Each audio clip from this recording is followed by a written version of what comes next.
तो चलिए आज का सेशन थोड़ा स्टार्ट करते हैं। आज का सेशन है evolution of sociology as a social science.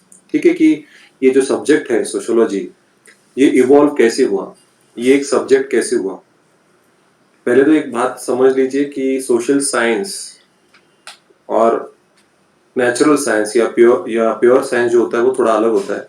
हम जब भी कोई सोशल साइंस के बारे में बात करते हैं, they are basically dealing with human behaviour. ठीक है, वो ह्यूमंस की स्टडी करता है, ह्यूमंस का बिहेवियर स्टडी करता है, या पर्टिकुलरली किसी ह्यूमन एस्पेक्ट या सोशल एस्पेक्ट की पढ़ाई करता है, वो होता है सोशल साइंस। जो कि एक्यूरेट नहीं होता है, जिसमें थियरीज होती हैं, जिसमें एजम्पशंस होते हैं, तो वो होता है सोशल साइंस। तो सोशियोलॉजी का इवोल्यूशन कैसे हुआ, सोशियोलॉजी के पीछे का लॉजिक क्या था, कौन से पैरामीटर्स थे, कौन से फैक्टर्स थे जिसकी वजह से सोशियोलॉजी आज मैं आप लोगों को पढ़ा रहा हूँ। सोशियोलॉजी एक ऑप्शनल है और यूपीएससी में इसको काफी अच्छे मार्क्स भी मिलते हैं। तो ये सब्जेक्ट कैसे इवॉल्व हुआ, तो चालू करने से पहले थोड़ा बहुत मेरे बारे में बता देता हूँ। जी, मेरा नाम आदित्य केदारी है और मेरा क्वालिफिकेशंस आप देख सकते हैं कि मैंने कंप्यूटर इंजीनियरिंग की, फिर मैंने एलएलबी किया। तीनों साल में गोल्ड मेडलिस्ट था, एलएलएम में मैं सेकंड था, यूनिवर्सिटी में सिल्वर था। नेट क्वालिफाइड हूँ, पीएचडी स्कॉलर हूँ, फिलहाल पीएचडी भी कर रहा हूँ और काफी सालों से एक्सपीरियंस है। 8 साल से मैं यूपीएससी पढ़ा रहा हूँ। मेरे 2 स्टूडेंट्स यूपीएससी क्रैक कर चुके हैं। They both have cracked UPSC and right now they are IRS, वो इंडियन रेवेन्यू सर्विस में है। और वो दोनों मेरे सोशियोलॉजी के स्टूडेंट्स थे। और उसके बाद मेरा यूट्यूब चैनल भी है। जो लोग यूट्यूब चैनल पे मैं करंट अफेयर्स में डालता हूँ, उसके अंदर आप मेरे सारे वीडियोस देख सकते हैं। वहां से कमेंट सेक्शन में आप मुझसे बात भी कर सकते हैं। फेसबुक पे भी मेरा पेज है जिसका नाम है आर्क आईएएस एकेडमी, यहाँ पे आप देख सकते हो। आर्क आईएएस एकेडमी मेरा फेसबुक पेज है जिसको आप फॉलो कर सकते हो। और टेलीग्राम चैनल जो है मेरा वो है आदित्य केदारी _करंट अफेयर्स। ठीक है, और मेरा यूट्यूब चैनल है आदित्य केदारी, तो आप ये फॉलो कर सकते हो। मेरा और एक है यूट्यूब चैनल जो कि फिटनेस को रिलेटेड है, थोड़ा इनफॉर्मल है, तो आपको इसके बारे में मालूम होना चाहिए। वहां पे भी आप कमेंट सेक्शन में जाके मुझसे पूछ सकते हो। Yes, good evening to everybody, जो भी आए हैं सबके लिए थैंक यू। तो चलिए, जो लास्ट सेशन में मैंने बात की थी उसके बारे में थोड़ा सा रिवीजन करते हैं। ठीक है, तो आई वांटेड टू मैंने पिछले सेशन में बात किया था कि सोशियोलॉजी का मतलब क्या है, what is sociology and how it is different than philosophical reflections and common sense. तो जिन लोगों ने वो सेशन अटेंड किया था वो चैट बॉक्स में अपना आंसर लिख सकते हैं। ऑलराइट, मैं उसको रिवाइज करने वाला हूँ। So those people who had attended my previous session, please आप 2 मिनट सोचिए इसके बारे में और चैट बॉक्स में इसका आंसर लिख सकते हैं कि फिलोसॉफिकल रिफ्लेक्शंस और कॉमन सेंस, इन दोनों में इन कंपैरिजन टू सोशियोलॉजी क्या फर्क है, what is the basic difference between sociology and philosophical reflection and common sense knowledge. ठीक है, इसमें हमने लास्ट सेशन में ये किया था 4 अगस्त को। ठीक है, तो अभी इस सिचुएशन में जब भी हम सोशियोलॉजी के बारे में बात करते हैं तो we have to understand it is a scientific study of human social behaviour. हमारा जो सोशल बिहेवियर है कि हम जब ग्रुप में या किसी दूसरे इंडिविजुअल के साथ कैसे बर्ताव करते हैं, हमारी इंटरेक्शंस, हमारे डिफरेंट प्रोसेसेस, लाइक कॉन्फ्लिक्ट हो सकता है, कोऑपरेशन हो सकता है, कोऑर्डिनेशन हो सकता है, हमारा कंपटीशन का भी एक तरीके का एक एटीट्यूड हो सकता है लोगों की तरफ। तो उसकी हमें पढ़ाई करनी है सोशियोलॉजी में। और उसके साथ social groups, social institutions, social association, जैसे कि फैमिली हो जाए, कास्ट हो जाए, कास्ट सिस्टम हो जाए, रिलीजन हो गया, ट्राइबल सोसाइटीज हो गई, वुमेन एम्पावरमेंट हो गया। तो ऐसे बहुत सारी चीजें हैं हमको सोशियोलॉजी में पढ़ना है इन डिटेल। तो फायदा तो यही होता है क्योंकि इसके बारे में हमारा थोड़ा बहुत नॉलेज होता है, उसी को कहते हैं कॉमन सेंस नॉलेज। लेकिन सोशियोलॉजी और कॉमन सेंस नॉलेज में बहुत सारा डिफरेंस है।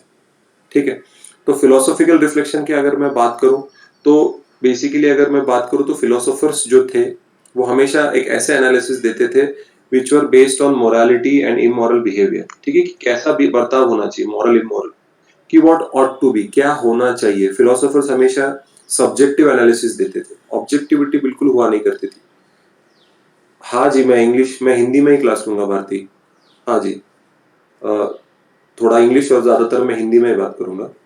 तो कौन सी चीज अच्छी है, कौन सी चीज बुरी है, इन चीजों को बैलेंस करना जरूरी है। इन चीजों को फिलोसोफर्स हमेशा ये कहते हैं कि ये ऐसा होना चाहिए, और उसके अंदर बहुत सारी सब्जेक्टिविटी होती है। सब्जेक्टिविटी का मतलब वो अपना ओपिनियन देते हैं, अपना बायस देते हैं, अपना प्रेजुडिस देते हैं, जिसके अंदर इसकी वजह से जो वो सोचते हैं या उनकी उनकी जो जैसे बचपन से मोटे बड़े हुए हैं और जैसे उन लोगों का एनालिसिस किया उन्होंने समाज के बारे में, उस हिसाब से वो अपने थॉट्स रखते हैं फिलोसोफर्स। लेकिन सोशियोलॉजिस्ट ऐसा नहीं करता है। सोशियोलॉजिस्ट जो होता है वो बिल्कुल अपने इमोशंस, अपनी फीलिंग्स इन्वॉल्व नहीं करता जब भी कोई भी इन्वेस्टिगेशन करना होता है उसे। वो ज्यादातर यही देखता है कि जो भी वो इन्वेस्टिगेशन करेगा वो कंप्लीटली ऑब्जेक्टिव होना चाहिए। कि पीटर बर्जर ने कहा कि जो सोशियोलॉजिस्ट होता है वो एक स्पाई की तरह होता है। जैसे कि मैंने पिछले बार एग्जांपल दिया था कि आप जब जाते हो, when you go to as a रॉ एजेंट, अगर आप रॉ एजेंट है और अगर पाकिस्तान में आप जाते हो इंटेलिजेंस गैदर करने के लिए, तो अंदर जो भी आपको इंटेलिजेंस मिलती है जिसकी वजह से आपको लगता है कि जिससे भारत देश का फायदा होगा, तो वो इंफॉर्मेशन आप जैसी की वैसी आप हमारे रॉ एजेंसी या इंटेलिजेंस ब्यूरो को आप दे देंगे। उसके अंदर आप खुद की सोचेंगे नहीं कि मुझे क्या लगता है, मेरा इसके बारे में क्या कहना है, नहीं नहीं ये मुझे सही नहीं लग रहा है। उसमें आपका कोई लेना देना नहीं होता है। आप सिर्फ जाते हैं, वहां की इंफॉर्मेशन कलेक्ट करते हैं और हमारे गवर्नमेंट को सबमिट करते हैं। उसके अंदर कोई भी आपकी सब्जेक्टिविटी या आपकी सोच नहीं आती, या आपका सुपीरियर क्या चाहता है, या मेरी प्रमोशन कैसी हो सकती है, या किस तरीके से मेरी सैलरी बढ़ सकती है, ये सारे चीजें इसके इसके अंदर बिल्कुल नहीं आती है। तो एक सोशियोलॉजिस्ट जो होता है ना, वो एक स्पाई की तरह होता है। जब भी कोई सोशल फेनोमेना के बारे में उसको पढ़ना हो, जैसे कि अगर कास्ट सिस्टम पढ़ना हो, और जब हम कास्ट सिस्टम पढ़ रहे होते हैं तो हमें पता है कि देयर आर फोर हायरार्की। एक हायरार्की में 4 स्टेप्स होते हैं। सबसे ऊपर होते हैं ब्राह्मण, फिर क्षत्रिय, फिर वैश्य और फिर शूद्र। शूद्र आर द, उसमें भी अनटचेबल सबसे नीचे होते हैं। तो ये हायरार्की है हमारे कास्ट सिस्टम की। और अगर हम ऐसा इमेजिन कर लें कि अगर जो सोशियोलॉजिस्ट है, जो स्टडी करने वाला है कास्ट सिस्टम को, वो खुद एक ब्राह्मण है, तो उसको बहुत ही उसको ये सोचना ही नहीं कि वो ब्राह्मण है, वो सिर्फ एक इंसान है और वो स्टडी कर रहा है। तो अगर किधर एक्सप्लॉयटेशन हो रहा है, जैसे 100-150 साल पहले जो हमारे डोमिनेंट कास्ट हुआ करते थे वो लोअर कास्ट को एक्सप्लॉइट करते थे, तो अगर वो सोशलिस्ट खुद एक हायर कास्ट को बिलोंग करता है, तो उसने ये बताना चाहिए अपने रिसर्च में कि हाँ एक्सप्लॉयटेशन होता है। बट नॉर्मली क्या होगा कि अगर वो नॉर्मल इंसान है, वो बिल्कुल सोशलिस्ट की तरह नहीं सोचता है, तो वो सोचेगा नहीं, ऐसा बिल्कुल नहीं है, कोई एक्सप्लॉयटेशन नहीं होता है, ये ऐसे ही चलते आ रहा है, ये ट्रेडिशन है, ये कल्चर है, इसकी वजह से समाज में यूनिटी है, ऐसे कुछ तो भी वो बोल के वो रिसर्च सबमिट कर देगा। लेकिन इस रिसर्च का बहुत सारा क्रिटिसिज्म होगा, क्योंकि उसको ऑब्जेक्ट करने वाले बहुत सारे थ्योरीज रखेंगे कि ये तो एक्सप्लॉयटेशन हो रहा है, आप ऐसे कैसे बोल रहे हो, कोई किसी भी तरीके का एक्सप्लॉयटेशन नहीं है। उसकी वजह से एक सोशियोलॉजिस्ट जो होता है वो एम्पिरिकल डेटा पे रिलाई करता है, फैक्चुअल डेटा पे रिलाई करता है, वो एविडेंस गैदर करता है और फिर अपना सारा प्रॉपर जो एनालिसिस है, इंटरप्रिटेशन है, वो फैक्ट्स पे डिपेंड करता है। फैक्ट्स ये ऐसी चीजें होती है जो हम प्रूव कर सकते हैं, we can prove it on the reality, हम दिखा सकते हैं, ठीक है। और ये करते समय हमें याद रखना है कि सोशियोलॉजिस्ट का मतलब ये नहीं कि अगर आप कंप्लीटली अपने इमोशंस इन्वॉल्व नहीं कर रहे हो, कोई वैल्यूज इन्वॉल्व नहीं कर रहे हो, इसका मतलब आपकी कोई रिस्पॉन्सिबिलिटी नहीं समाज की तरफ। डेफिनेटली आपकी रिस्पॉन्सिबिलिटी होती है। जब भी आप कोई भी रिसर्च कर रहे होते हो तो रिस्पॉन्सिबिलिटी जरूर होती है कि आप कोई भी सोशल प्रॉब्लम जो है उसको सॉल्व करने के लिए सोल्यूशन भी बताते हो। इसीलिए जब भी सोशियोलॉजिस्ट में किसी सोशल फेनोमेना पे पढ़ाई की जाती है, उसको साइंटिफिक मेथड से एनालाइज किया जाता है। साइंटिफिक मेथड जैसे इंटरव्यू हो गया, क्वेश्चनर हो गया, सर्वे हो गया, फील्ड वर्क हो गया, जहाँ पे लोग एक्चुअली फील्ड में जाते हैं, उस गांव में जाके रहते हैं लोग, और फिर डेटा कलेक्ट करते हैं कि लोगों को इंटरव्यू लेते हैं, लोगों से क्वेश्चंस पूछते हैं, और उसके बेसिस पे एनालाइज करके वो सोशल फिनोमेना को एनालाइज करके उसका डेटा इंटरप्रेट करके इंफॉर्मेशन लोगों को प्रोवाइड करते हैं, अपनी थियरी प्रोवाइड करते हैं। तो definitely that is why sociology is a science, but again it's a social science because we are dealing with humans here and we can not predict each and everything. जैसे मैंने पिछली बार भी कहा था, जैसे मैथ्स में 2+2=4, वैसे जो सोशल साइंसेज होते हैं उसमें इट इज नॉट नेसेसरी कि 2+2 ऑलवेज 4, 5 भी हो सकता है, 6 भी हो सकता है, depending upon the cooperation, conflict among the people who are working in that group. कि कोई भी एक साथ लोग अगर काम करते हैं तो उनके अंदर कितनी यूनिटी है और कितना कॉन्फ्लिक्ट है, कितने झगड़े हैं, उस पर डिपेंड करता है कि वो आउटकम क्या लाएंगे, ठीक है। अगर मैं कॉमन सेंस की बात करूं तो मैंने पिछली बार पॉवर्टी का एग्जांपल दिया था कि जो जो इंडिविजुअल कॉमन सेंस से सोचता है उसको ये लगता है कि पॉवर्टी इज बिकॉज ये नेचुरल, ये तो होने ही वाला है, क्योंकि जो बंदे गरीब पैदा हुए हैं वो गरीबी रहते हैं, क्योंकि उनकी सोच वैसी रहती है, वो एजुकेशन में इंटरेस्टेड नहीं होते हैं, इसलिए जैसे उनके फादर्स, उनके पेरेंट्स जो होते हैं, उनमें भी कोई एजुकेशन का कोई मोटिवेशन नहीं होता है, इसके लिए वो पढ़ाई नहीं करते हैं, इसके लिए वो उनको क्विक सक्सेस चाहिए होता है, उनको जो जल्द से जल्द पैसा चाहिए होता है, उनमें पेशेंस नहीं होता। लेकिन क्यों नहीं होता? क्यों वो पढ़ाई में इंटरेस्टेड नहीं है? क्यों ये लोगों को इमीडिएटली पैसा चाहिए? क्यों ये लोग ऐसे जीते हैं इतने पॉवर्टी में, ऑल्दो उनके एस्पिरेशंस भले ही बहुत बड़े हो अमीर बनने के, लेकिन वो सक्सेसफुली उसको कॉन्कर क्यों नहीं कर पाते? ये दो वक्त की रोटी भी क्यों नहीं कमा पाते? इसका रीजन साइंटिफिकली सोचना बहुत ज्यादा जरूरी है कि poverty is because of the inequalities. हमारे समाज में जो इनइक्वालिटीज हैं, उसके वजह से जो प्रॉब्लम्स फेस करने पड़ते हैं लोगों को, उसके वजह से पॉवर्टी ज्यादा रहती है। हमारे कॉन्स्टिट्यूशन में भी देखा जाए तो बहुत सारे प्रोविजंस है जहाँ पे directive principles of state policy हो गया, हमारे फंडामेंटल राइट्स हो गए, उसमें हमने बताया है कि equal pay for equal work, equal opportunity to everybody, right to equality article 14 में भी मेंशन किया गया है। ऑलरेडी रीजनेबल क्लासिफिकेशन करके हमने रिजर्वेशन भी प्रोवाइड किया गया है, जो भी वनरेबल सेक्शंस है, मार्जिनलाइज सेक्शंस है, सोशली इकोनॉमिकली जो बैकवर्ड सेक्शंस हैं, उनको प्रोटेक्ट करने के लिए कॉन्स्टिट्यूशन में ही संविधान हमने बताया है, उसके अंदर हमने क्लॉज डाले हैं कि लोगों को प्रोटेक्ट कर सके। फिर भी इनका एम्पावरमेंट उस लेवल तक नहीं आया है। क्यों नहीं आया है? क्योंकि पॉलिसीज ढंग से इंप्लीमेंट नहीं की गई है। देयर इज सम फेवरेटिज्म हो रहा है, थोड़ा सा करप्शन हो रहा है, रेड हो रहा है, उसकी वजह से ये पॉलिसीज ढंग से इंप्लीमेंट नहीं हो पा रही है। उसके लिए पॉवर्टी अभी भी आज भी हमारे देश में है। ऑलराइट, अभी इसका सबसे ज्यादा इम्पैक्ट अगर आप कोविड-19 का एग्जांपल ले लो, सबसे ज्यादा इम्पैक्ट जो होता है वो पूर लोगों पे हुआ है, क्योंकि उनका जो दो वक्त की रोटी वो अपने हाथ से कमाते थे, अब काम ही नहीं है, सारे काम बंद हो चुके हैं। तो पॉवर्टी इंडिया में बढ़ गई है, अनएम्प्लॉयमेंट बढ़ गया है और लोग रास्ते पे आ गए। People are dying of hunger in India right now, भूख से मर रहे हैं।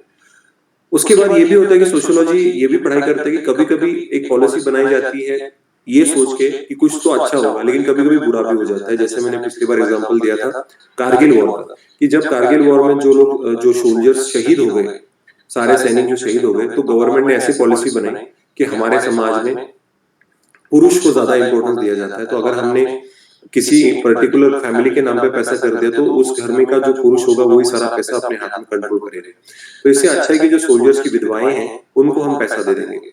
तो ऐसी पॉलिसी बनाई गई और सारे विधवाओं के नाम पे पैसा ट्रांसफर कर दिया गया। लेकिन इसका इम्पैक्ट ऐसा हुआ कि ये सारे जो विधवाएं थी इनकी शादी कर दी गई उसी फैमिली के अंदर उनके देवर को साथ या किसी रिलेटिव के साथ, ताकि पैसा घर में रहे।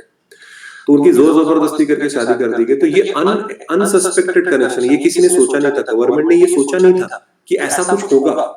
Now that was something government never thought of. They never thought कि ऐसा होगा कि हमने विडोज के नाम पे अगर पैसा ट्रांसफर करने वाले तो उन विडोज की शादी करवा देंगे देवर लोगों के साथ या ससुर जी के साथ या उसी किसी कजिन के साथ उसी फैमिली में, कि पैसा घर में रहे। तो ये बहुत, इसका जो स्टडी करना बहुत ज्यादा जरूरी होता है। गवर्नमेंट को हमेशा सोचना होता है कि भैया इसके अलग और कौन से डायमेंशन है जिससे सोशियोलॉजी की पढ़ाई से ही हो सकता है। ये this is not possible just by thinking rationally, you have to think little bit sociologically as well. ठीक है, इसीलिए सोशियोलॉजी में साइंटिफिक इन्वेस्टिगेशन, साइंटिफिक प्रोसीजर्स को फॉलो किया जाता है। Okay, scientific investigation and scientific procedures, इनको फॉलो किया जाता है and that is the reason why sociology is a science. ये हमने पिछले लेक्चर्स में इसके बारे में हमने डिटेल में डिस्कस किया था। तो आज हम इवोल्यूशन ऑफ सोशियोलॉजी में बात करेंगे, जिसके अंदर इंटेलेक्चुअल आइडियाज और मटेरियलिस्टिक फैक्ट्स, ये जो क्या सोच थी, इंटेलेक्चुअल आइडियाज मतलब ऐसी क्या सोच थी, ऐसे कौन से थिंकर्स थे, ऐसे कौन से लोग थे जिन्होंने अपनी थ्योरीज रखी समाज में और जिसके वजह से सोशियोलॉजिस्ट इंस्पायर हुए, बाकी के लोग इंस्पायर हुए, उन्होंने सोशियोलॉजिकल थ्योरीज बनाई। तो ये सब्जेक्ट कैसे एक्चुअली बना, हाउ दिस सब्जेक्ट सोशियोलॉजी एक डिसिप्लिन कैसे बना, जिसकी वजह से आज हम ये पढ़ रहे हैं। तो सबसे पहले अगर हम बात करेंगे जो साइंटिफिक थ्योरीज हुआ करती थी नेचुरल इवोल्यूशन की, और जो प्री मॉडर्न सोसाइटीज की जो फाइंडिंग्स हुआ करती थी। प्री मॉडर्न सोसाइटी मतलब इंडस्ट्रियलाइजेशन की पहले की जो हमारी सोसाइटीज हुआ करती थी, एंशिएंट सोसाइटी जो हुआ करती थी, समाज हुआ करता था, जहाँ पे कोई इंडस्ट्री नहीं होती थी, कोई टेक्नोलॉजी नहीं थी, बहुत ही हम बोल सकते हैं सोशली इकोनॉमिकली इतना डेवलपमेंट नहीं हुआ था, स्टैंडर्ड ऑफ लिविंग इतना बेहतर नहीं था जो आज हम देख सकते हैं, कोई इलेक्ट्रिसिटी नहीं थी, कुछ नहीं थी। तो इसकी इनकी स्टडी की गई। ठीक है, जो ट्रैवलर्स हुआ करते थे या जो कॉलोनियल एडमिनिस्ट्रेटर्स हुआ करते थे, क्योंकि देखिए हम भी ब्रिटिश के कॉलोनी में रह चुके हैं, we are a colony of British. ठीक है, तो वो जब हमारे पे है तो उन्होंने भी हमारे समाज पे स्टडी की, तो उन्होंने भी अपने थियरीज रखे और लोग उस जमाने में ट्रैवल करते थे, ट्रैवल करके उस समाज को पढ़ते थे, स्टडी करते थे। कई बार ऐसा होता था कि किसी भी अगर देश को उनको कॉलोनी बनानी पड़ती थी तो उसके पहले उस समाज की वो पढ़ाई करते थे कि यहाँ के लोग क्या है, इनका रिलीजन क्या है, इनकी लैंग्वेज क्या है, इनका कल्चर क्या है, ये खाते क्या है, ये सारी स्टडी किया करके इनकी थियरीज को फॉरवर्ड की गई। तो सबसे सबसे स्टार्टिंग जो थे ऑगस्ट कॉम्ट, जिनको फाउंडर ऑफ सोशियोलॉजी भी कहा जाता है, ये याद रखिएगा, August Comte, he is the founder of modern sociology. जो भी सोशियोलॉजी आज है, तो वो सबसे पहले थे थिंकर जिन्होंने सोशियोलॉजी के बारे में बहुत कुछ एक्सप्लेन किया था। और उसके बाद कार्ल मार्क्स और हर्बर्ट स्पेंसर के बारे में तो और डिटेल में हम पढ़ने ही वाले हैं। तो इन्होंने ये सारे थियरीज पढ़ी और इन्होंने एक तरीके से समाज को क्लासिफाई किया। तो सबसे पहले सबसे बेसिक समाज जो था, उसके अंदर सिर्फ हंटर्स और गैदरर्स हुआ करते थे। There were only hunters and gatherers. ठीक है, इसका मतलब क्या है? हंटर्स मतलब जो शिकार, हम पुराने जमाने में जब कुछ नहीं हुआ करता था, ना कोई एनिमल हस्बेंड्री, ना कोई एग्रीकल्चर, ना कोई खेती बाड़ी, कुछ भी नहीं था, तब का ये था कि हम हंटिंग करते थे, शिकार करते थे। शिकार करके जो भी मिलता था उसको हम खाते थे, या गैदरिंग, जो औरतें हुआ करती थी वो फूड्स, फ्रूट्स हो गए, या जो क्या बोलते हैं उसे, वेजिटेबल्स, जो भी नेचुरली ग्रो होता था जंगल में, उसको वो प्लग करके लेके आते थे, उसको घर पे लेके आते थे खाने के लिए। तो हंटर्स शिकार करके खाना लाते थे, गैदरर्स नॉर्मली जो औरतें हुआ करती थी वो सारे फ्रूट्स और इन सबको गैदर करके लाते। This is the basic form of society. सबसे पहला जो समाज हुआ था, जब ज्यादातर जो मनुष्य जाति थी वो झाड़ों में रहती थी, तब का ये सोसाइटी। उसके बाद जो थोड़ा बहुत डेवलपमेंट हुआ, जब एग्रीकल्चर के बारे में लोगों को पता चला कि खेती बाड़ी करके भी आप ये कर सकते हो, आप सरवाइव कर सकते हो, आप फूड खुद प्रोड्यूस कर सकते हो खेती बाड़ी करके, तब जाके आप बोल सकते हो कि जो pastoral and agrarian society, pastoral मतलब ऐसे बड़े बड़े जमीन हुआ करती थी जहाँ पे एनिमल हस्बेंड्री स्टार्ट किया, मतलब जानवरों को पालना स्टार्ट किया, बकरियां, मुर्गी, गाय, भैंस, इनको पालना चालू किया, जहाँ पे ये बड़े बड़े जमीनों पे घास खाती थी। और एग्रेरियन मतलब एग्रीकल्चर करती थी, मतलब खेती बाड़ी लोग करते थे। कई बार शिफ्टिंग कल्टीवेशन, आज भी बहुत सारे यस डोमेस्टिकेशन स्टार्ट हो गया कि जानवर को डोमेस्टिकेट करने लगे, उससे दूध हो गया, उससे मीट हो गया, शिप होने के बाद उनका वूल हो गया, जो मेंढिया हुआ करती थी या गोट हुआ करते थे, उनका दूध और मीट का इस्तेमाल करने लग गए।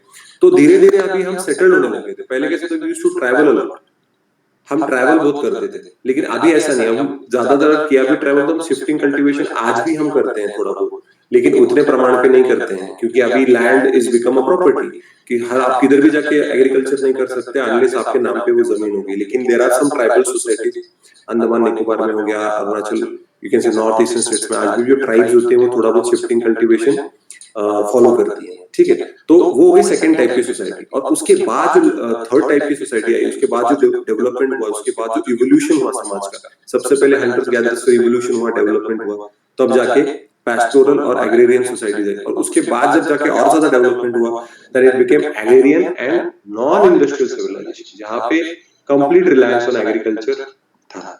जैसे कि इंडिया आप देख सकते हो कि जो 18th सेंचुरी 17th सेंचुरी में India was completely agriculture society. वहां पे फिशिंग, एनिमल हस्बेंड्री, एग्रीकल्चर, ये these were the source of income as well as a source of survival, source of livelihood, यही हुआ करता था। कोई इंडस्ट्रीज नहीं थी, कोई टेक्नोलॉजी नहीं थी, कोई मशीन्स नहीं थी। ये है प्री मॉडर्न सोसाइटीज। ये तीनों जो है, मॉडर्नाइजेशन, इंडस्ट्रियलाइजेशन आने से पहले वाली ये सारी सोसाइटीज हैं, जहाँ पे इनके बारे में हमने, ये जो पुराने जमाने के जो ट्रैवलर, सोशियोलॉजिस्ट, एंथ्रोपोलॉजिस्ट और जो कॉलोनियल एडमिनिस्ट्रेटर्स थे, जो ट्रैवल करते थे पूरी दुनिया में, उन्होंने जब पढ़ाई की तो उनको समझ में आया कि ऐसा इवोल्यूशन हुआ है समाज का। सबसे पहले हंटिंग गैदरिंग हुई, उसके बाद थोड़ा बहुत एग्रीकल्चर लोगों को पता चला, और उसके बाद धीरे धीरे एग्रीकल्चर के अंदर भी जो बेसिक टेक्नोलॉजी, हल हो गया, हल बनाना, यूजिंग ऑफ बुलक्स, बैलों का इस्तेमाल करना खेती बाड़ी में। तो धीरे धीरे ये लोगों को समझ में आया कि अभी हम एनिमल्स को भी इस्तेमाल कर सकते हैं एग्रीकल्चर में, उसका मीट को बेचना मार्केट में, पैसा कमाना, धीरे धीरे समझ में आया। और finally we came into modern societies with the invention of technology. जैसे इंडस्ट्रियलाइजेशन आया, पूरी लाइफस्टाइल चेंज हो गई, सब कुछ चेंज हो गया। और उस अर्बन सेंटर्स तो ऑलरेडी थे, लेकिन वो अर्बन सेंटर्स मतलब जो सिटीज थे वो और बड़े हो गए, मेडिकल फैसिलिटीज बढ़ गई, एजुकेशन सेक्टर बढ़ गया। जी क्लास तो चल रही है, आपका नेट कनेक्शन का कुछ प्रॉब्लम होगा भारती, अदरवाइज क्लास तो चल रही, किसी को कोई प्रॉब्लम नहीं है। सर ट्राइब्स भी फॉर्म हुए ना? हाँ जी, ट्राइब्स तो पहले से ही हुआ करते थे। Tribes are been there for since ages. सबसे पहले जो थे वो ट्राइबल लोग ही थे, उसके बाद मॉडर्नाइजेशन की वजह से जो जिन लोगों को मॉडर्नाइजेशन जल्दी अडेप्ट कर लिया जिन लोगों ने, वो आज जाके मॉडर्न बन गए, और थोड़े बहुत जो बैकवर्ड रह गए वो अभी भी खेती बाड़ी या बोल सकते हैं ट्राइबल एरिया, अभी भी हमारे देश में बहुत सारे ट्राइब्स हैं जिनको मॉडर्न टेक्नोलॉजी इंडस्ट्रियलाइजेशन के बारे में कुछ भी नहीं मालूम। ठीक है, उसके बाद ये सारे फैक्टर्स हैं धीरे धीरे, जहां पे आप देख सकते हो कि कैसे सोशियोलॉजी इवॉल्व हो रही थी। सोशियोलॉजी का बहुत सा चंक जो है, सोशियोलॉजी के सब्जेक्ट का अगर मैं बात करूं तो डार्विन्स की जो थियरी थी ऑर्गेनिक एवोल्यूशन की, सर्वाइवल ऑफ द फिटेस्ट, तो डार्विन की थियरी से सोशियोलॉजिस्ट बहुत इंस्पायर हुआ था। डार्विन ने क्या कहा था कि जो ऑर्गेनिज्म जो फिट है, जो अडेप्ट कर सकता है एनवायरनमेंट को, क्लाइमेट को, वही सर्वाइव कर सकता है, अदरवाइज वो सर्वाइव नहीं कर सकता, वो ऑर्गेनिज्म खत्म हो गए। ऐसे बहुत सारे डिस्टिंक्ट बोलते हैं ना एंडेंजर्ड स्पीशीज या जो एक्सटिंक्ट हो गए, वो अभी है ही नहीं। ठीक है, आज की दुनिया में ना डायनासोर्स है, ना कोई पुराने जमाने के जो फिशेस थे या कोई एनिमल्स थे, आज वो बिल्कुल नहीं है, वो एंडेंजर्ड स्पीशीज हो चुके हैं, एक्सटिंक्ट हो चुके हैं, जो सर्वाइव नहीं कर पाए। तो this is lecture number 3, okay प्रणाली, दिस इज लेक्चर नंबर 3। यहाँ पे एवोल्यूशन की बात करूं तो डार्विन ने जैसे ऑर्गेनिज्म के बारे में एक्सप्लेन किया, तो सोशियोलॉजिस्ट ने क्या किया, कई बार उन्होंने ये ऐसा किया कि they try to compare a society with an organism. जो ऑर्गेनिज्म होता है, कोई प्राणी होता है, उसके साथ एक सोसाइटी को कंपेयर किया गया। कैसे?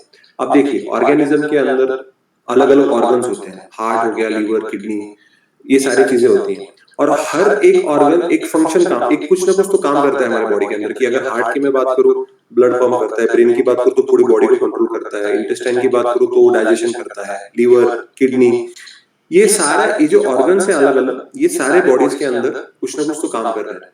सिमिलरली सोशियोलॉजिस्ट ने क्या किया, सोसाइटी भी एक ऑर्गेनिज्म की तरह है कि अब सोसाइटी के अलग अलग क्या ऑर्गन्स हैं, family, caste, religion, banking system, political parties, democracy, state, ये सारे अलग अलग पार्ट हैं सोसाइटी के अंदर जो अपना काम कर रहे हैं, they are performing some function.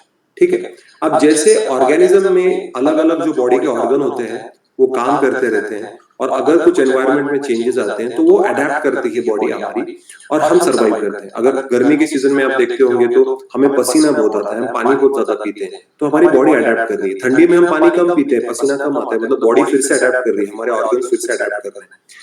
वैसे ही सोसाइटी में जब भी अभी कोविड-19 में है तो अभी सोसाइटी अडेप्ट करने की कोशिश कर रही है। वॉर जब होता है तो समाज हमेशा टिकने की कोशिश करता है, society always try to sustain itself, लेकिन कभी कभी समाज नहीं बच पाता। जैसे हड़प्पा सिविलाइजेशन की अगर मैं बात करूं, हड़प्पा सिविलाइजेशन वैनिश हो गया, उसके पीछे बहुत सारे रीजंस थे। किसी ने कहा फ्लड्स आ गए, किसी ने कहा वॉर, किसी ने कहा कि अटैक किए गए उन लोगों के ऊपर, इसकी वजह से वो सारा हड़प्पन सिविलाइजेशन खत्म हो गया। तो देयर आर वेरियस रीजंस कि एक समाज पूरी तरीके से नष्ट भी हो सकता है। हमारे देश में अगर आप बहुत सारे ट्राइबल सोसाइटीज की अगर मैं बात करूं तो बहुत सारे ऐसे ट्राइबल है हमारे जो खत्म हो चुके हैं, उनका समाज पूरी तरीके से खत्म हो गया, या उनकी पॉपुलेशन इतनी कम हो गई है कि उनका समाज खत्म हो जाएगा। अगर उनके अंदर हमने कोई इंटरफियरेंस नहीं किया, उनको किस तरीके से मदद नहीं की, तो वो खत्म हो जाएंगे किसी महामारी की वजह से, किसी बीमारी की वजह से, या लैक ऑफ फूड, या खाना नहीं मिल रहा है, हंगर की वजह से वो लोग मर सकते हैं। इसीलिए गवर्नमेंट ट्राई करता है कि इन लोगों को मदद की जाए, इन लोगों को पढ़ाया जाए, इन लोगों को सिखाया जाए कि कैसे सर्वाइव करना है, not actually interfering in their daily life. पूरी तरीके से उनको ओवरटेक नहीं करता है गवर्नमेंट, लेकिन थोड़ा बहुत मदद करने की वो कोशिश करता है।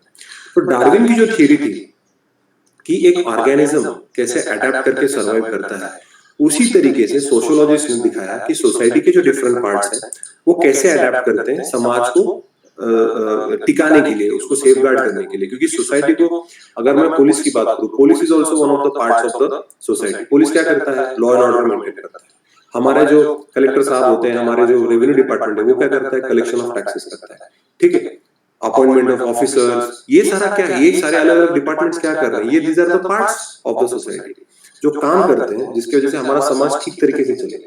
अगर इसमें से कोई भी अगर अपना कोई भी पार्ट अगर ठीक से काम नहीं करता है तो वो पार्ट खत्म हो जाएगा। अगर मैं एग्जांपल सती का अगर मैं एग्जांपल दूं, ठीक है, सती एक जमाने में बहुत कॉमन हुआ करता था, लेकिन उस पे लॉ बन गया, और आज के डेट में सती मतलब कोई सोचता भी नहीं कि भाई अगर कोई लड़की, मतलब कोई बंदा मर जाता है तो उसकी वाइफ चिता पे चढ़ा दो। अभी सती नहीं है। चाइल्ड मैरिजेस आज के डेट में भी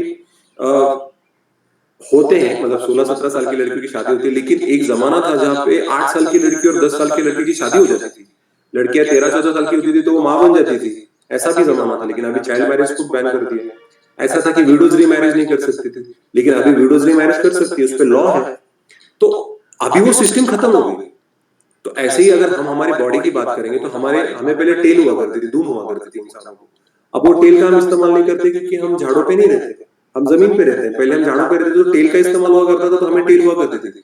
लेकिन अभी सिर्फ एक टेल बोन बचा है हमारे बॉडी में, वो भी धीरे धीरे खत्म हो रहा है। अगले 100, 200, 300 सालों में क्या पता टेल बोन भी चला जाए। हमारे पहले हाथ बहुत लंबे हुआ करते थे क्योंकि हम झाड़ों पे लटकते थे, तो जो ह्यूमन बॉडी के हैंड्स हुआ करते थे वो बहुत लंबे हुआ करते थे, अभी हाथ छोटे हो गए।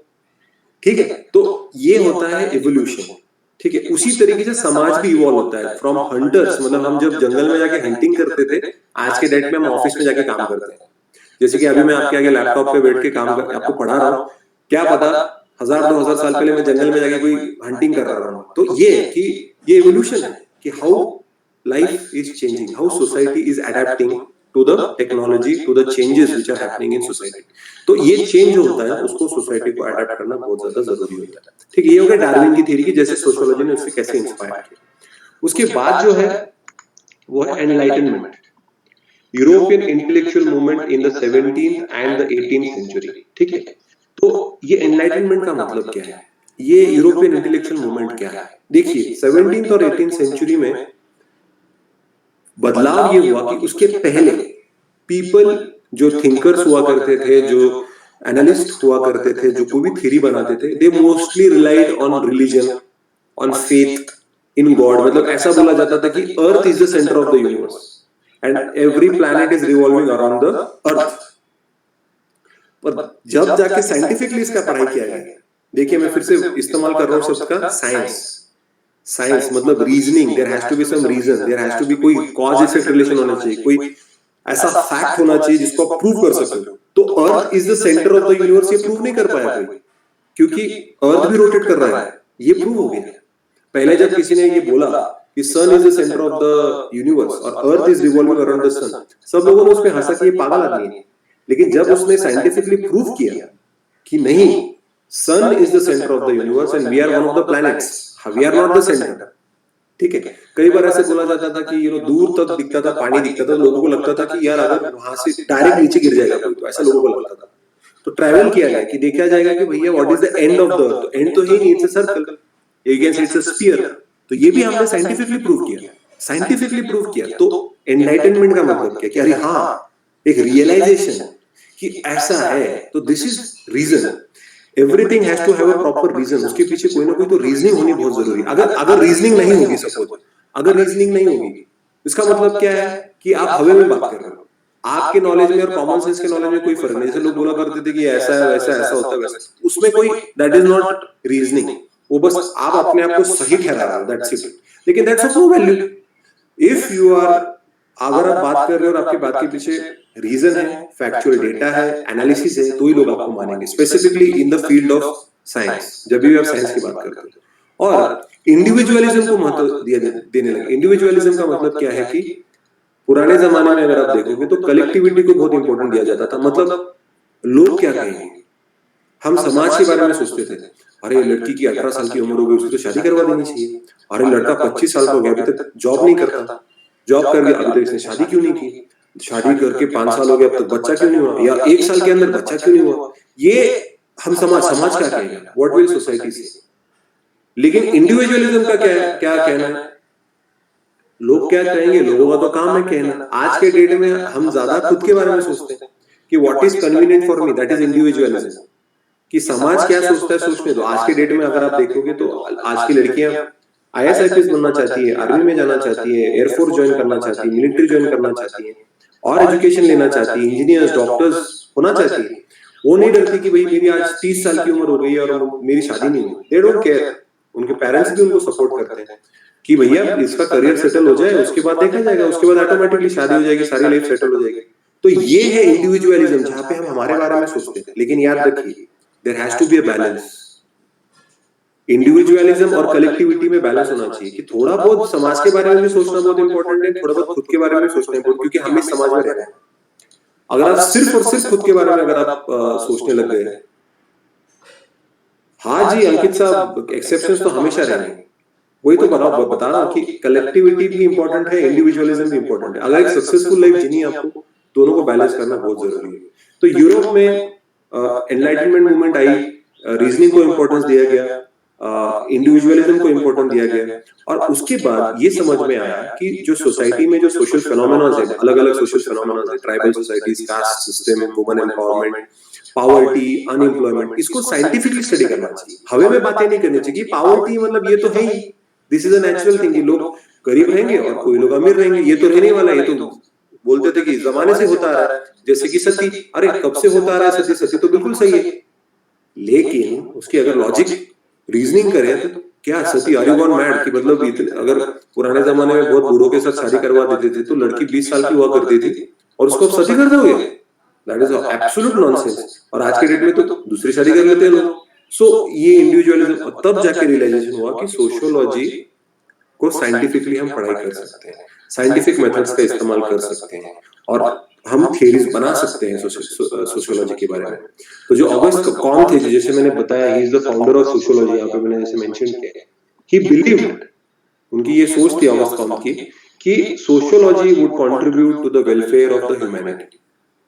समाज में जो भी सोशल प्रॉब्लम्स हैं, सोशल इविल्स हैं, इनको सॉल्व करने के लिए समाज सोशियोलॉजी का इस्तेमाल किया जा सकता है। इसी वजह से अगर आप देखोगे हमारे जो सोशल रिफॉर्मर्स थे, महात्मा ज्योतिबा फुले, उसके बाद राजा राम मोहन रॉय, ईश्वर चंद्र विद्यासागर, तुंडो केशव कर्वे, गोपाल गणेश अगरकर, बाबा साहेब अम्बेडकर, ये सारे रिफॉर्मर्स थे, ये सारे सोशल रिफॉर्मर्स थे जिन्होंने हमारे समाज में जो कि सोशल इविल्स, उनमें बदलाव, उन्होंने हमारे समाज को पढ़ाया, और उसको पढ़ाई करने के बाद उन्होंने एनालाइज, उन्होंने लॉजिक लगाया, उन्हें सोचा इसके बारे में कि ये सब गलत है, और लोगों को समझाया ये गलत कैसे है। क्योंकि समाज में कोई भी अगर आपको चेंज लाना हो तो लोगों का साथ होना बहुत इंपॉर्टेंट है, लोगों का साथ होना बहुत ज्यादा इंपॉर्टेंट है। अगर लोग आपको सपोर्ट नहीं करेंगे तो जो भी आप बदलाव लाना चाहते हो तो वो बदलाव कभी आएगा ही नहीं। करेक्ट? तो इसकी वजह से there has to be an understanding now that sociology or studying social phenomena, अगर social phenomena को पढ़ना है तो उसको scientifically पढ़ना है। उसका मतलब क्या है? ऑब्जेक्टिविटी मेंटेन करनी है, आपको खुद का कोई बायस नहीं होना चाहिए, और वैल्यू न्यूट्रलिटी होनी चाहिए कि आपके वैल्यू सिस्टम उसमें बिल्कुल इन्वॉल्व नहीं होनी चाहिए, और साइंटिफिक मेथड्स का इस्तेमाल करना चाहिए। जैसे कि आपका जैसे मैं कब से बता रहा हूँ, इंटरव्यू, सर्वे, फील्ड वर्क, ये सारी चीजों को आपने इस्तेमाल करना चाहिए। So these were the intellectual ideas that went into the making of sociology. अभी हम देखते हैं कि what are the material issues, कि भैया कौन सी चीजें हैं, मटेरियलिस्टिक चीजें हैं जिसकी वजह से समाज में चेंजेस आए। सबसे बड़ा इम्पैक्ट जो सोसाइटी पे हुआ वो था इंडस्ट्रियल रिवॉल्यूशन का। सबसे बड़ा इम्पैक्ट समाज पे जो हुआ, that is because of industrial revolution, because that was based on the concept of capitalism. Capitalism का मतलब क्या है? कोई भी बिजनेसमैन, कोई भी धंधा करने वाला आदमी क्या करता था? जो भी चीज बेचता था उससे वो प्रॉफिट कमाता था, और वो प्रॉफिट उड़ा देने से बेटर है उसको कलेक्ट करो और फिर से बिजनेस में डालो, और बिजनेस बड़ा करो, और बिजनेस बड़ा करो, और ज्यादा से ज्यादा मार्केट को एक्सेस करो, ज्यादा से ज्यादा लोगों को हमारी चीज बेचते आना चाहिए। दैट वाज कैपिटलिज्म, कि पैसा collect the money and then invest that money in the business so that the business will expand. ठीक है? और इसकी हेल्प कैसी हुई? This was help by industrial revolution, क्योंकि टेक्नोलॉजी आ गई। अब टेक्नोलॉजी आ गई तो जो पहले इंसान जो चीजों को हाथों से बनाते थे तो उसको टाइम लगता था बनने के लिए। अगर एक इंसान कोई कपड़ा सिल रहा है तो उसको 1 दिन लगता था, लेकिन वही जब एक मशीन जब एक कपड़े को सीती है तो वो 2 मिनट में एक टी शर्ट बन के बाहर आ रहा है, या पैंट या शर्ट बन के आ रहा है। तो the speed became very fast, productivity बढ़ गई। जो भी बिजनेसेस थे उनके पास टेक्नोलॉजी के वजह से इतना प्रोडक्शन बढ़ गया कि उनको अब ये अपनी चीजें बेचनी थी लोगों को, कि कैसे भी करके बेचनी थी। पिछले लेक्चर में भी one of the students Ravindra ji, उन्होंने कहा था कि जो कंज्यूमरिज्म है वो अभी लोगों को बढ़ावा दिया जाता है कि हाँ आप खरीदो 50% ऑफ, 40% ऑफ। क्यों? क्योंकि उनको नया स्टॉक लाना है, पुराना स्टॉक उनको निकाल देना है, क्योंकि पुराना स्टॉक तो लोग खरीद लेते हैं ऑफर सुनने के बाद, लेकिन ये रियलाइज नहीं करते कि वो थोड़ा सा प्राइस बढ़ा के 50% ऑफ करते हैं ताकि उनका प्रॉफिट मार्जिन बना रहे। तो इनको अपनी चीजें अभी बेचनी है, बहुत सारा मार्केट ये करना है, तो उसके वजह से समाज में बहुत चेंजेस आ गए। अगर आप सबसे बड़ा चेंज अगर देखोगे, जब हम ब्रिटिश रूल के अंदर थे, impact of England on India अगर आप बात करोगे, तो जो इंग्लैंड में इम्पैक्ट हुआ इंडस्ट्रियल रिवॉल्यूशन का, वो अच्छा हुआ, क्योंकि उनका प्रोडक्शन बढ़ गया, लोग अमीर हो गए, पॉवर्टी कम हो गई, एम्प्लॉयमेंट जनरेशन बढ़ गया। उसके बाद वहां की जो लाइफस्टाइल है उसमें बहुत इंप्रूवमेंट हो गई। अब उनके पास इतना प्रोडक्शन बढ़ गया कि अब इन चीजों को बेचना क्या है, तो they started selling their finished goods in the colonial world, मतलब इंडिया हो गया, वो जो भी उनकी कॉलोनीज थी उसके ऊपर ये अपनी चीजें बेचने लग गए और इंडिया को एक्सपोर्ट करना स्टार्ट कर दिया। इंडिया से वो सारा रॉ मटेरियल इंग्लैंड में लेके जाते थे, वहां पे उन चीजों को, फॉर एग्जांपल कॉटन, पूरा कॉटन वो इंडिया से लेके जाते थे, वहां से वो रेडीमेड टी शर्ट बना के भारत में आके बेच देते थे। तो जो हमारी खादी इंडस्ट्री थी, हमारी जो टेक्सटाइल इंडस्ट्री थी, वो पूरी बर्बाद हो गई। हमारे जो क्राफ्ट्समैन थे, हमारे जो हैंडीक्राफ्टमैन थे, जो विलेज में जो लोग काम करते थे, हाथ से जो सिलते थे, उनका सारा बिजनेस ठप पड़ गया, क्योंकि जो इंग्लैंड से जो भी कपड़े आ रहे थे सिल्के, उनकी क्वालिटी, उनका टेक्सचर, उनकी प्राइसिंग, वो सस्ते भी थे। जो हाथ से बंदा सिलता था वो थोड़ा महंगा हुआ करता था, और मशीन से जो भी कपड़े आते थे वो तो सस्ते हुआ करते थे। तो इसकी वजह से हमारी जो लोकल इंडस्ट्री है पूरी तरीके से बर्बाद हो गई, और इंग्लैंड ने बर्बाद होने दी, क्योंकि उनको अपने प्रोडक्ट्स बेचने थे। तो कहीं पे आप देख सकते हो कि इंडस्ट्रियल रिवॉल्यूशन का फायदा हुआ, कहीं पे नुकसान हुआ। अगर मैं बात करूं कि what was the impact on urban centres, अगर मैं इंडस्ट्रियल रिवॉल्यूशन की बात करूं, देखिए इंडस्ट्रियलाइजेशन, बिल्कुल drain of wealth from India started, कि सारा सारा जो पैसा, वो जो भी पैसा कमाते थे वो सब इंग्लैंड लेके जाते थे। अर्बन सेंटर्स पे क्या इंपैक्ट हुआ इंडस्ट्रियल रिवॉल्यूशन का, अगर अच्छी में बात करूं, इंडस्ट्री सेटअप हो गई, इंफ्रास्ट्रक्चर डेवलप हो गया, two wheelers, electricity, water supply, health facilities, ये सारी इंप्रूव हो गई सिटीज में, बहुत ही बढ़िया तरीके से इंप्रूव हो गया। लेकिन इम्पैक्ट अगर मैं बात करूं, बुरे तरीके से अगर मैं इम्पैक्ट करूं, तो स्लम्स आ गए, क्राइम रेट बढ़ गया, और जो थोड़े बहुत जो स्किल्ड लोग थे, जो इंडस्ट्री के एप्लीकेबल नहीं थे, इंडस्ट्रीज को जहां पे वो काम नहीं कर सकते थे, मशीन के साथ वो बिल्कुल किसी भी तरीके का इंटरेक्शन नहीं कर पाते, तो वो लोग अनएम्प्लॉयड हो गए। और उसकी वजह से क्या होगा, द रीजन, उसके वजह से क्राइम रेट बढ़ गया, उसकी वजह से फैमिली फैमिली पे बहुत इम्पैक्ट पड़ा, क्योंकि अभी इंडस्ट्रियलाइजेशन की वजह से क्या हुआ कि अभी बंदा जो पहले अपने हिसाब से काम करता था, अपने हिसाब से अपना डेली रूटीन सेट करता था, अभी उसको इंडस्ट्री के हिसाब से काम करना पड़ रहा है, उसको जो फैक्ट्री में जहाँ पे वो काम करता है उसके हिसाब से काम करना पड़ता है। अगर अभी कैसा होता है कि अगर मुझे कोई शू बनाना है फॉर एग्जाम्पल, तो पुराने जमाने में एक इंसान पूरा शू बनाता था। आप एक इंसान के पास जाते थे, उसको बोलते थे कि मुझे मेरे साइज का चप्पल बना के चाहिए, तो आप जाओगे, बोलो भैया ये लो मेरा साइज, मेरे पैर का, मुझे चप्पल बना के दो। तो वो जो इंडिविजुअल हुआ करता था, जो चांबार हुआ करता था, वो पूरा चप्पल आपको बना के देता था। लेकिन आज के डेट में सब फैक्ट्री में होता है, सोल कोई और बना रहा है, पॉलिशिंग कोई और कर रहा है, लेदर कोई और निकाल रहा है, लेस कोई और बांध रहा है, तो पूरी चप्पल या पूरा डिजाइन डिजाइन कोई और कर रहा है उस चप्पल की, उसको पूरा उसका, तो डिवीजन ऑफ लेबर हो गया। जो एक एक्टिविटी थी उसको छोटी छोटी छोटी एक्टिविटीज में डिफरेंशिएट करके उसकी एफिशिएंसी बढ़ा दी। तो अभी एक इंसान सिर्फ लेस बांध रहा है शू का, कोई इंसान सिर्फ सोल चिटका रहा है, कोई सिर्फ इंसान सिर्फ लेदर को क्लीन कर रहा है, एक इंडिविजुअल सारा काम नहीं कर रहा। अगर मैं ऑटोमोबाइल इंडस्ट्री की बात कर लूं, पूरा कार एक आदमी नहीं बनाता है। अभी कोई दरवाजा लगाता है, कोई टायर फिट करता है, कोई मशीन बनाता है, कोई बोनेट करता है, कोई कलरिंग करता है, everybody is doing a specific job. लेकिन इसकी वजह से क्या हुआ, जो बंदा कलरिंग कर रहा है सालों साल, वो he is not at all interested in that work. पुराने जमाने में ज्यादातर जब खेती में लोग काम करते थे, पीपल वो एक दूसरे को हेल्प करते थे, देवर हेल्पिंग, ज्यादा इंटरेक्शन हुआ करता था, एक दूसरे पे ज्यादा डिपेंडेंट रहा करते थे लोग, अच्छे से रहा करते थे। पर इफिशियंसी बढ़ाना है, टाइम हमको, बिल्कुल सही कहा कि आपको टाइम बचाना है, एफिशिएंसी बढ़ानी है। इसकी वजह से उन्होंने डिवीजन ऑफ लेबर कर दिया। दे स्टार्टेड डूइंग क्लॉकवाइज, मतलब क्लॉक के हिसाब से, कि भैया अभी जैसे मैं ऑफिस जाता हूँ सुबह, मुझे 9 बजे जाना है, 9 to 5 मेरा जॉब है। लेकिन कई बार ऐसा होता है कि मैं 9 to 9 रात को काम कर रहा हूँ, बस काम करना है, मुझे आज शाम को 8 बजे ये डॉक्यूमेंट चाहिए, मुझे कल सुबह 7 बजे डॉक्यूमेंट चाहिए, तो मैं रात भर बैठ के काम कर रहा हूँ। पहले ऐसे नहीं होता था, उसकी वजह से हेल्थ पे इंपैक्ट होने लग गया, मेंटल सेटअप पे इंपैक्ट होने लग गया, स्ट्रेस लेवल बढ़ गए, सिर्फ प्रॉफिट प्रॉफिट प्रॉफिट, करेक्ट। तो यहाँ पे, और जो ओनर जो है वो सारा ये करता था, कंट्रोल कर रहा है सब कुछ, और एक्सप्लॉइट किया जा रहा है आजकल लोगों को, कि देयर इज जो लेबर लॉज है उसको भी अभी हम देखते हैं, करंट अफेयर्स में मैंने पढ़ा कि कई 13 स्टेट्स हैं इंडिया में जहाँ पे लेबर लॉज को पूरा डाइल्यूट कर दिया है, पूरा एम्प्लॉयर को फेवर कर रहा है।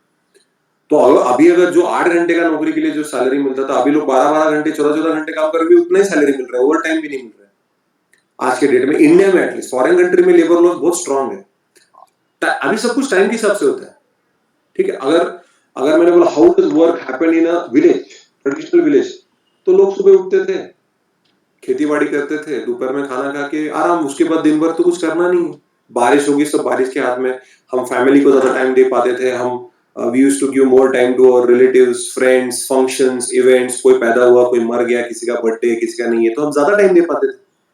विलेजेस में आज भी बहुत ज्यादा क्लोज इंटरेक्शन होता है, हम सब जानते हैं कि हमारे पड़ोसी कौन है, गांव में कौन रहता है, हर एक दूसरे को जानता है। गांव में अगर कोई नया इंडिविजुअल आ जाता है तो हमें पता चल जाता है कि ये गांव का नहीं है, कहाँ से आया है इंडिविजुअल, इतना क्लोज कनेक्शन रहता है। लेकिन उसी जगह के अगर फैक्ट्री में काम कैसे चलता है, कॉल सेंटर में काम कैसे चलता है, टाइम शिफ्ट होते हैं, night shift, morning shift, afternoon shift, shifting चलती, किसी को पता नहीं कि नाइट शिफ्ट में कौन काम कर रहा है। बहुत लोग एक दूसरे को जानते नहीं। आईटी सेक्टर में आप जाओगे तो हाँ, मैं इस बिल्डिंग में काम करता हूँ, मैं 5th फ्लोर पे रहता हूँ, उसको पता भी नहीं 6th फ्लोर पे कौन है, 4th फ्लोर पे कौन है, उसको टाइम ही नहीं है।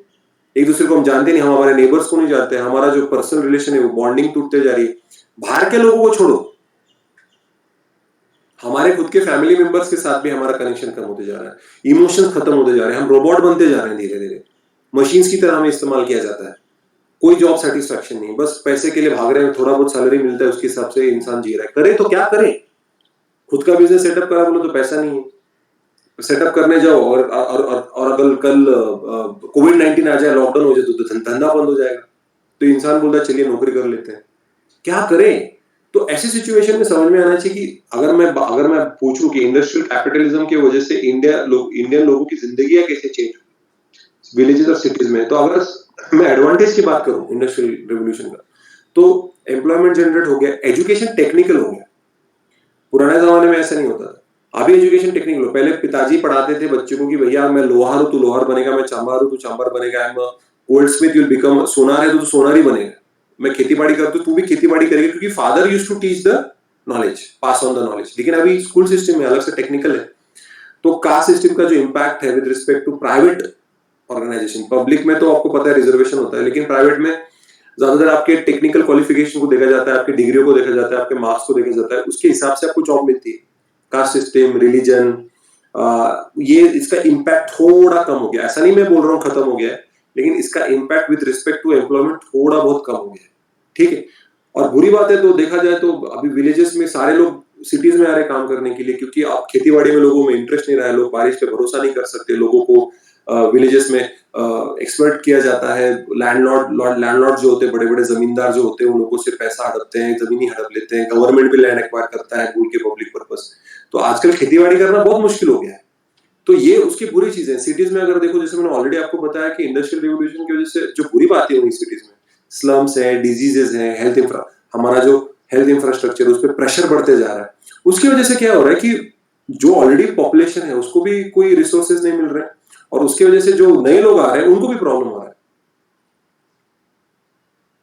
हाँ बिल्कुल, रोहन ने बिल्कुल कहा कि जो सफाई कर्मचारियां होती है, जो नॉर्मली दलित, तमिलनाडु में तो ओपन डेफिकेशन जो करते हैं, तो वहां पे एक पर्टिकुलर कास्ट है, उन लोगों को सारा जो ओपन डेफिकेट करते हैं लोग उसको जमा करके डालना पड़ता है, उसके सिवा उन लोगों को पैसे नहीं मिलते, उसके सिवा उनको खाने को नहीं मिलता है। आज भी कई जगहों पे ये सिचुएशन है, आज भी सिचुएशन है। लेकिन अगर मैं इंडिया को 150 साल 200 साल पहले का अगर मैं आज के डेट में कंपैरिजन करूं, तो बहुत इंप्रूवमेंट है, बहुत सारे changes, that is because of our Indian constitution. Andhra Pradesh में भी यही चल रहा है। तो this we have to understand कि इसको कम करने के लिए इसको सोशियोलॉजी की पढ़ाई होनी बहुत जरूरी है। लॉज, कॉन्स्टिट्यूशन हो गया, हमारा इंडियन पिनल कोड हो गया, protection of schedule caste and schedule tribe, सब हो गया, वो अपनी जगह पे। लेकिन इन लोगों को एम्पावर कैसे करें, इन लोगों को पावरफुल कैसे करें, ये सोचने के लिए सोशियोलॉजी की पढ़ाई करना बहुत इंपॉर्टेंट है। और कल जब जाके आप आईएएस आईपीएस बनोगे, तो उसके लिए ये पता होना बहुत जरूरी होता है कि इन लोगों के एक्चुअल प्रॉब्लम क्या है। इवन अगर मैं बताऊं कि अगर शेड्यूल ट्राइब और शेड्यूल कास्ट, इनमें भी बहुत सारा फर्क होता है, नोबडी ट्राइब में और ज्यादा फर्क होता है। So in this situations you have to understand that इन लोगों के प्रॉब्लम समझने के लिए आपको सोशियोलॉजिकल स्टडीज की बहुत जरूरी है, rather than studying something which is superficial. हवा में बात करने में कोई पॉइंट नहीं है। तो इंडस्ट्रियल कैपिटलिज्म की वजह से अच्छी चीजें भी हुई हैं और बुरी चीजें भी हुई, ठीक है।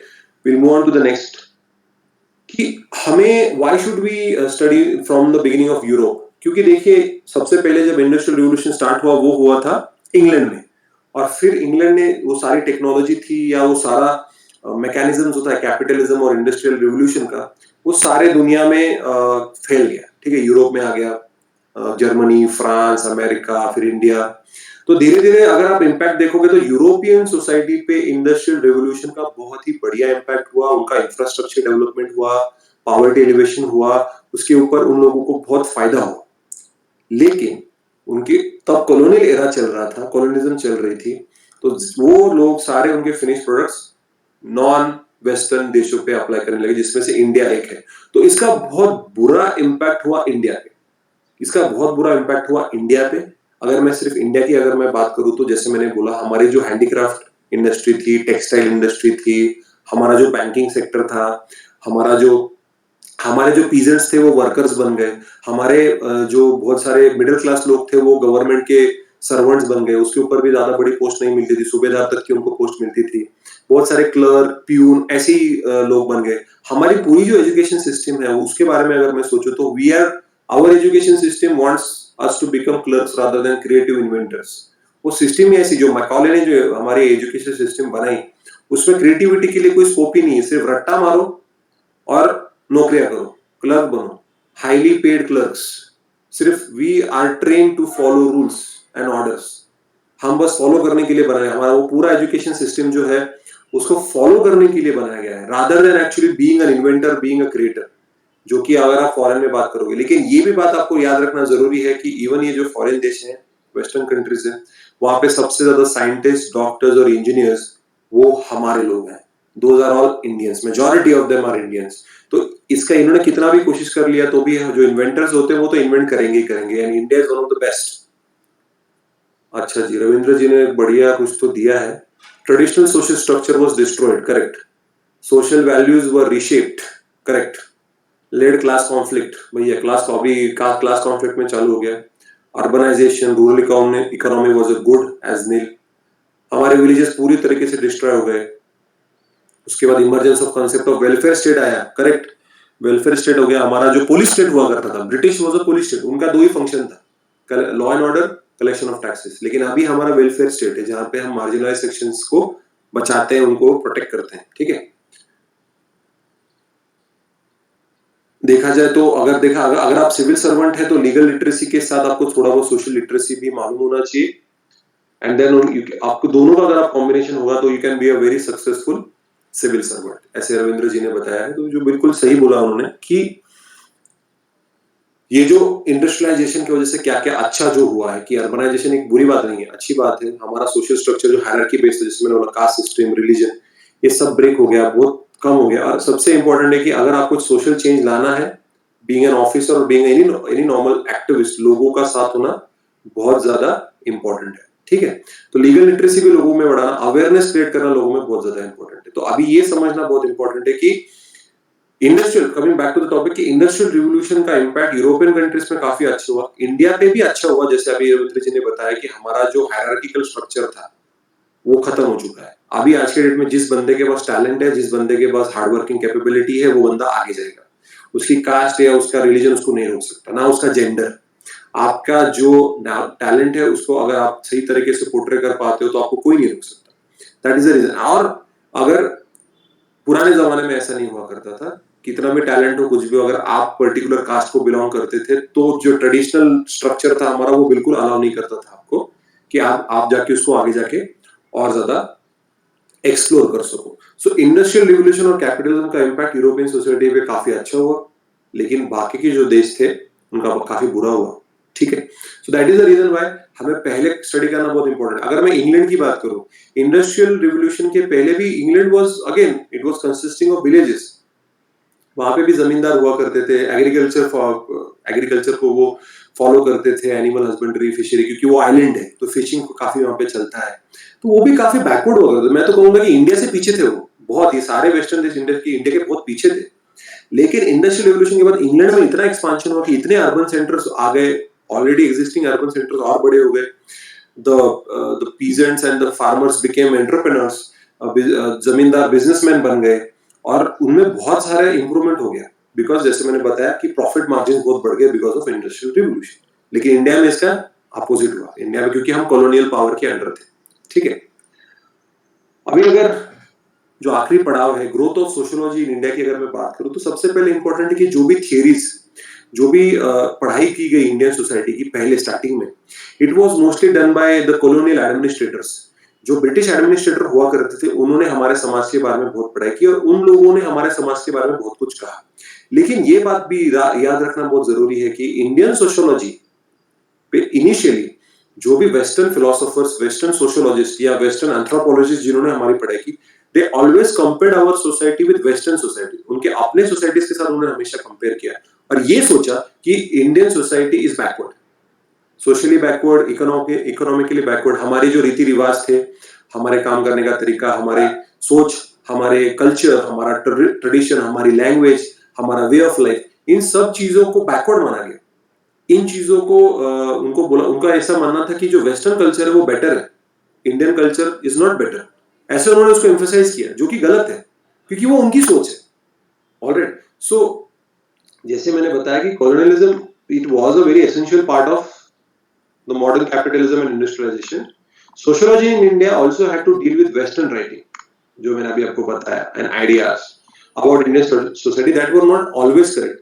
देखिए, उन्होंने जो कास्ट सिस्टम की जब पढ़ाई की वेस्टर्न फिलोसोफर्स ने, तो उन्होंने बोला कि कास्ट सिस्टम जो इंडिया में है वो एक्सप्लॉइटेटिव है। सही बोला उन्होंने, बिल्कुल सही बोला। जो ट्रेडिशनल इंडियन स्ट्रक्चर था हमारा, उसके अंदर जो भी कास्ट सिस्टम थी कि क्षत्रिय, ब्राह्मण, क्षत्रिय, वैश्य, शूद्र, वो बिल्कुल एक्सप्लॉइटेटिव थी। लेकिन ये भी दूसरा जो एंगल है, पीपल एक्सेप्टेड दैट, जो इंडियन लोग थे जो कास्ट सिस्टम में रहते थे, untouchable expected to be an untouchable, he never revolted against it. ये रिवोल्ट कब आया? जब उनको western education, when he got rationality, reasoning के बारे में जब इन लोगों को समझाया गया, जब इन लोगों को इनके ऊपर रिलीजन का प्रभाव कम हो गया, तब जाके इन लोगों को समझ में आया कि यार अपने को तो एक्सप्लॉइट कर रहे हैं। नहीं तो उसके पहले तो सब कुछ ठीक ठाक चलता था, nobody used to say anything. आप वैश्य है तो आप वैश्य की तरह बिहेव करिए, आप क्षत्रिय है तो क्षत्रिय की तरह बिहेव करिए, ब्राह्मण है तो ब्राह्मण की तरह करिए, अगर आप अनटचेबल है तो अनटचेबल की तरह बिहेव करिए। So it was never a question, nobody question that hierarchy. तो ऑब्वियसली सोशियोलॉजिस्ट ने ये किया, पर लेकिन अगर दूसरा, उनको लगता था कि एग्रीकल्चर करते हैं मतलब ये लोग बैकवर्ड है। हमारे जो कपड़े पहनते थे कि धोती या बहुत नॉर्मल कपड़े हम जब पहनते थे कि इसको भी हम बैकवर्ड बोलते थे क्योंकि वो सूट बूट में आते थे, तो उनको लगता था कि ये एडवांस्ड है। हमारे कपड़े हाथ से सिला करते थे हम लोग, तो बोलते थे ये तो बैकवर्ड लोग हैं। लेकिन वो भी तो एक आर्ट फॉर्म है। रोहन ने बोला कि उन्होंने अंधविश्वास को त्याग कर तर्क पर आधारित विचारों को अपनाया। करेक्ट, बिल्कुल सही। कि जो भी सुपरस्टिशन, हमारे समाज में सुपरस्टिशन बहुत था, आज भी है। आज भी कोई भी बाबा आ जाता है, बोलता है कि भैया मेरे हाथ से कोई प्रसाद ले लो और आपका सब कुछ भला हो जाएगा, नौकरी लग जाएगी, आपकी शादी हो जाएगी, आपको बच्चा हो जाएगा, आपका बच्चा आगे जाकर ऑफिसर, आईएएस आईपीएस बन जाएगा। आप 10 नारियल चढ़ा के आओ, तो सब बच्चे जाके 10 नारियल चढ़ा रहे हैं, लेकिन भैया पढ़ाई करना इंपॉर्टेंट है। सुपरस्टिशन आज भी है। इसीलिए तो हमारे कॉन्स्टिट्यूशन में बोला जाता है कि you should have a scientific temperament. Scientific temper develop करना बहुत जरूरी है। लेकिन हम क्या डेवलप करते हैं? सिर्फ टेम्पर। साइंटिफिक टेम्पर हम डेवलप ही नहीं करते। तो इसकी वजह से it is very important that कि आप, ऑल्दो उनके जो सोशियोलॉजिस्ट थे, कॉलोनियल एडमिनिस्ट्रेटर्स थे, उन्होंने हमारे समाज की बिल्कुल पढ़ाई की, लेकिन उनकी गलती क्या थी, या उनका जो क्या बोलते हैं, उनकी थोड़ी बहुत सब्जेक्टिविटी ये थी, वो अपने सोच, उनका बायस आ गया कि हमारा समाज, western society is advanced than Indian society. हम केवल आस्था पर ध्यान देते हैं। ये करेक्ट रोहन, आप बिल्कुल सही बोल रहे हो कि ज्यादातर फेथ, बिलीफ, रिलीजन, इस पे हम बहुत ज्यादा कॉन्सेंट्रेट करते हैं। आज के डेट में भी इन चीजों को वैल्यू है, लेकिन जो आगे का जो नया जनरेशन आ रहा है, वो नया जनरेशन धीरे धीरे they are becoming more and more scientific and rational in their orientation. ठीक है, तो अगर मैं coming back to the topic कि इंडियन सोसाइटी का जो नया रूप था, जो चेंजेस हो रहे थे, वो भी स्टडी करना बहुत ज्यादा इंपॉर्टेंट है। ठीक है, कि हमारे बाद आफ्टर इंडिपेंडेंस 1947 के बाद, जैसे मैंने बताया कि police state became a welfare state, तो हमारे यहाँ पे भी इंडस्ट्रियलाइजेशन हुआ। हमारे यहाँ पे भी इंडस्ट्रियलाइजेशन की वजह से इंप्रूवमेंट होने लगी, हमारे वजह से पॉवर्टी कम होने लगी, एम्प्लॉयमेंट जनरेशन होने लग गया, हमारा क्लास स्ट्रक्चर चेंज होने लग गया, middle class, upper middle class, lower middle class ऐसे फॉर्म होने लग गए, peasants started to become workers, zamindar started to become businessman. हमारे यहाँ पे भी इंडस्ट्रियलाइजेशन की वजह से स्टैंडर्ड ऑफ लिविंग में इंप्रूवमेंट है, हमारे रहने सहने में फर्क पड़ा, हमारे कपड़ों में फर्क पड़ने लग गया। आज के डेट में अगर आप 2020 की बात करो तो बहुत एडवांसमेंट है हमारे पास भी। We are working with 4G 5G की बात कर रहे हैं, we are having metro trains, we have vehicles, और हमारे बहुत, अभी India is considered to be one of the emerging super powers in the world. तो इसकी you can not rely on the same theories, अभी इसको अलग से पढ़ना पड़ेगा। अभी कोविड-19 का जो एनालिसिस मैं कर रहा हूं कि अभी what is the going to be the impact of कोविड-19 आफ्टर दिस। कि इसके बाद क्या इम्पैक्ट होगा, इसके बाद क्या एनालिसिस होंगे कि कोविड-19 की वजह से अलग-अलग जो सोशल स्ट्रक्चर है हमारे कि भैया फैमिली पे क्या इम्पैक्ट हो रहा है, एजुकेशन सिस्टम पे क्या इम्पैक्ट हो रहा है, what is the impact of कोविड-19 on health infrastructure, what is the impact of कोविड-19 on your economic banking system, government, इन पे क्या इम्पैक्ट होगा, पुलिस पे क्या इम्पैक्ट होगा, डॉक्टर्स पे क्या इम्पैक्ट होगा, ये इसकी पूरी एनालिसिस में करके पढ़ाने वाला हूँ बच्चों को कि कोविड, बिकॉज एग्जाम में तो आने वाला है कि कोविड-19 के क्या इम्पैक्ट होने वाला है, अगले मेंस में तो 100% आएगा। तो इसकी वजह से कि हर, जैसे अंकित ने बिल्कुल कहा कि कोविड-19 की वजह से सारी दुनिया ही रुक गई है, सभी पे इम्पैक्ट हो रहा है, तो दैट इज वेरी इंपॉर्टेंट कि हमें ये पढ़ना बहुत जरूरी है और इसके लिए सोशियोलॉजी का पढ़ाई करना बहुत इंपॉर्टेंट है। आपका कोई भी ऑप्शन हो लेकिन ये ऑप्शन होगा तो बेटर रहेगा, क्योंकि ऑब्वियसली फिर ऐसे राइटिंग में, इंटरव्यू में और आपके जीएस में जो सोशल इश्यूज में आपको बहुत ज्यादा हेल्प होगी। एग्जैक्टली। लास्ट पॉइंट जो है आज का वो है no rigid divide exist between sociology and social anthropology in India. देखिए, जो मेरा कल का सेशन होने वाला है that is going to be the difference और relationship of sociology with other social sciences. मैं सोशियोलॉजी को बाकी के सोशल साइंसेस के साथ कंपेयर करने वाला हूँ आगे के लेक्चर में। तो सबसे यहाँ पे मैं अगर थोड़ा बहुत मैं सोशल एंथ्रोपोलॉजी के बारे में अगर मैं आपको समझाऊं तो it was basically the study of simple pre modern societies, जो बहुत ही सिंपल बेसिक समाज हुआ करते, जैसे ट्राइबल सोसाइटी हो गई, विलेज कम्युनिटीज हो गए, उसका सोशल एंथ्रोपोलॉजी पढ़ाई करता है। और सोशियोलॉजी जो कंसिडर किया जाता था कि ये मॉडर्न फेनोमेना को, मॉडर्न सोसाइटीज को, इंडस्ट्रियल कैपिटलिस्ट सोसाइटीज को ये पढ़ता है सोशियोलॉजी। ठीक है, तो ये दोनों का फर्क था, सोशियोलॉजी और सोशल एंथ्रोपोलॉजी का। लेकिन अगर मैं इंडिया की बात करूं तो इंडिया जब प्री इंडिपेंडेंस, सोशल एंथ्रोपोलॉजी मतलब हम सिंपल सोसाइटी थे, हम एग्रीरियन सोसाइटी थे, हमारे पास इंडस्ट्रियलाइजेशन इतना भी नहीं हुआ था, हम काफी बैकवर्ड थे। तो इसकी वजह से इन दोनों में ज्यादा चेंज नहीं है, there is not a lot of difference between the both the things. ज्यादा दोनों में इम्पैक्ट, ज्यादा दोनों में डिफरेंस नहीं होने के कारण हमारे जो थियरीज हैं, sociological theories of India, Indian society पे जो थियरीज है वो बहुत सिमिलर है, काफी सिमिलर है व्हेन इट कम्स टू। अच्छा, रिफ्रेश कीजिए। Alright, I am back. तो ये जो सारी इवोल्यूशन की जब मैं बात कर रहा हूँ कि सोशियोलॉजी और सोशल एंथ्रोपोलॉजी में इंडिया में ज्यादा फर्क नहीं था, तो तब मैं जब इसके बारे में और ज्यादा हम डिटेल में बात करेंगे कल वाले सेशन में। तो जैसे मैंने आपको बताया कि कल का जो सेशन है वो भी शाम को 8 बजे रहने वाला है, जहाँ पे I am going to discuss about all the aspects of the scope of sociology and the difference between sociology and other social sciences. Like economy से कंपेयर करेंगे, पॉलिटिकल साइंस के साथ कंपेयर करेंगे, सोशल एंथ्रोपोलॉजी के साथ compare करेंगे, we will going to compare it with psychology. ठीक है, तो ये जो सब्जेक्ट्स हैं इनके साथ हम कंपेयर करेंगे, इनमें सिमिलैरिटीज क्या है, इनमें डिफरेंसेस क्या है, सोशियोलॉजी का स्कोप क्या है, कि क्या क्या चीजों को ये पढ़ाई करता है। तो इन सारे एस्पेक्ट्स को हम कल डिस्कस करेंगे in tomorrow's lecture at evening 8 o'clock। तो मैं उसके लिए सेशन बना के रेडी कर दूंगा, आप उसको नोटिफाई कर लीजिए ताकि आपको पता चलेगा कि कल मैं लाइव आ रहा हूँ शाम को 8 बजे। ठीक है, so thank you so much for today attending today session. It was a fantastic session. कल थोड़ा टेक्निकल प्रॉब्लम की वजह से थोड़ा इशू हो गया था, लेकिन आज का सेशन बिल्कुल अच्छा हुआ। So thank you so much guys.